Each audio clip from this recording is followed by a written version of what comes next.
Alors bienvenue sur cette nouvelle vidéo. Donc, je vais vous montrer 7 astuces pour réussir votre soupe à l'oignon de façon traditionnelle. Et on commence directement avec la première astuce. Donc ça va être de réaliser un bouillon de bœuf maison à base de viande de bœuf et d'os de bœuf. Donc là j'ai utilisé des plats de côte et de la viande plus classique à bourguignon. Alors je vous déconseille de prendre un cube de bœuf, ce sera forcément nettement moins bon. Après si vous n'avez pas le temps, vous pouvez le faire avec un cube, il n'y a pas de souci. Là, je vous donne vraiment la recette la plus traditionnelle possible. Donc, dans un premier temps, on va venir mettre les morceaux de viande dans une grande casserole et on va les recouvrir d'eau. Et puis, on va porter à ébullition. Alors, la deuxième astuce pour avoir un beau bouillon pour faire la soupe à l'oignon, ça va être de porter à ébullition l'eau avec la viande et on va venir écumer, enlever la mousse en fait qui va remonter à la surface. Et en enlevant cette mousse, en fait, c'est ce qui va vous permettre d'avoir un bouillon de bœuf très clair et qui sera plus agréable à la dégustation et au visuel également. Donc ça, c'est une étape importante. Et une fois que vous avez enlevé toute la mousse autour, vous pouvez ajouter les légumes. Donc là, moi, j'ai mis du poireau, des oignons, des carottes, donc ça va venir parfumer le bouillon. Et ensuite, je vais pouvoir saler. Alors, il ne faut pas trop saler, surtout parce que le bouillon va réduire et il risque de se concentrer en sel. Donc, vaut mieux y aller tranquillement sur le sel pour éviter, surtout avec un bouillon à la fin, trop salé. Ensuite, je vais venir nous reporter à ébullition. Et puis, je vais venir couvrir et laisser mijoter pendant 2 à 3 heures. Voilà, minimum 2 jusqu'à 3 heures. 3 heures, c'est la bonne moyenne pour avoir un bouillon qui a du goût. Ensuite, ce qu'on va faire, c'est qu'on va, une fois que le bouillon est prêt, on débarrasse la viande et la viande, on va l'utiliser pour faire une autre recette. Alors moi, avec cette viande-là, j'aime bien réaliser un hachis parmentier. Donc, je vous mettrai la recette en haut si vous voulez voir comment réaliser un hachis parmentier traditionnel aussi avec de la viande de bœuf qui a mijoté. Donc, là, on voit que l'os se détache très facilement de la viande. Donc là, c'est dire que notre viande est bien cuite et que notre bouillon est prêt. Donc je réserve la viande et là je vais filtrer ce bouillon de bœuf que je vais utiliser pour ma soupe à l'oignon. Alors la troisième astuce, ce que je vous conseille de faire, c'est que votre bouillon va être un peu gras. On le voit là avec le gras est un peu remonté à la surface. Ce que je vous conseille de faire, c'est de garder quand même du gras à votre bouillon pour avoir quelque chose en bouche qui sera un peu gras, un peu gourmand. Alors suivant ce que vous aimez, vous pouvez laisser un peu de gras, mais vous pouvez en enlever une partie si vous voulez pas que ce soit trop gras bien sûr, mais quand même je vous conseille d'en garder un petit peu. Ensuite, une fois que le bouillon est prêt, on va pouvoir venir préparer la soupe à l'oignon finale. Donc on va venir couper des oignons. Donc la quatrième astuce, c'est de mettre vraiment beaucoup d'oignons, hein. C'est une soupe à l'oignon, donc on veut qu'il y ait de l'oignon, on veut qu'il y ait aussi de la texture, que ce soit pas noyé dans le bouillon.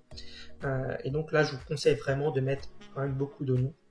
Alors là, on voit, c'est un peu des oignons rouges. Il y a aussi un mélange d'oignons blancs. Voilà, vous faites un petit peu ce que vous voulez. Ça n'a pas trop d'importance. Et donc, je vais venir ensuite dans une casserole.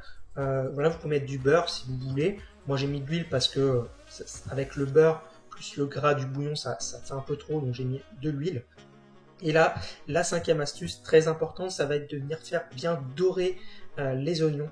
Donc, on voit que les oignons là ils sont bien dorés parce que ça commence à accrocher au fond de la casserole et en fait en faisant dorer les oignons vous allez avoir une soupe à l'oignon qui aura beaucoup de goût. Donc ça c'est une étape très importante. Ensuite la sixième astuce ça va être d'ajouter un petit peu de vin blanc. Alors il y en a qui rajoutent du vin rouge aussi, c'est possible. Moi j'aime bien le vin blanc parce que ça ajoute une petite touche d'acidité qui va contrebalancer en fait avec le gras du bouillon et le gras du fromage qu'on va ajouter par la suite. Donc ça c'est une astuce que j'aime bien, ajouter un petit peu de vin blanc. Ensuite je vais venir ajouter donc, mon bouillon fait maison et là je vais venir laisser cuire mon bouillon pendant au moins 25 minutes. En fait l'idée c'est d'avoir que les oignons soient bien fondants. Donc voilà, 25-30 minutes, c'est très bien. Vous pouvez aussi laisser réduire un petit peu votre bouillon si vous voulez qu'il ait un goût plus corsé. Donc voilà. Donc une fois que pendant que mon bouillon réduit et cuit les oignons, je vais venir râper du fromage. Alors là, la 7e astuce, ça va être d'utiliser des produits plutôt qualitatifs pour faire la garniture de ma soupe à l'oignon. Donc là, moi je prends plutôt comme fromage un comté plutôt que du gruyère, parce que je trouve le comté ça a un goût un petit peu plus subtil, je trouve ça plus agréable que le goût du gruyère gratiné, j'aime un peu moins. Et là je vous conseille aussi de prendre un pain de qualité, éviter de prendre du pain blanc, de la baguette blanche. Moi j'aime bien prendre un petit peu un pain à l'ancienne, ça donne un côté encore plus rustique à cette soupe à l'oignon et c'est d'autant plus agréable. Donc une fois que j'ai coupé mon pain et râpé mon fromage, je vais pouvoir prendre ma soupe qui aura cuite. Donc vous pouvez, pour savoir si votre soupe à l'oignon est cuite, vous pouvez goûter un oignon, il faut qu'il soit vraiment très fondant. Et ensuite je vais remplir donc des petits bols avec cette soupe à l'oignon. Et ensuite je vais venir ajouter donc, le fromage et le pain. Donc je mets le pain comme ça directement dans le bouillon. Donc ça va être très agréable, le pain va venir imbiber, enfin, le bouillon va venir imbiber le pain et ensuite le fromage va fondre et gratiner. Et ensuite là je le mets au four, donc sous le grill pendant à peu près 10-15 minutes en fonction du gratiné que vous voulez donner. Donc si vous aimez très gratiné, vous pouvez le laisser bien doré. Moi j'aime pas trop quand c'est très gratiné, donc je laisse 10 minutes. Et donc là vous avez une belle soupe à l'oignon traditionnelle avec un bouillon fait maison, donc voilà, c'est très agréable. Donc là on peut voir le fromage, le pain qui est bien imbibé. Et donc si vous voulez avoir la recette, vous pouvez retrouver le lien en description. Et n'oubliez pas de vous abonner à ma chaîne. Allez, salut!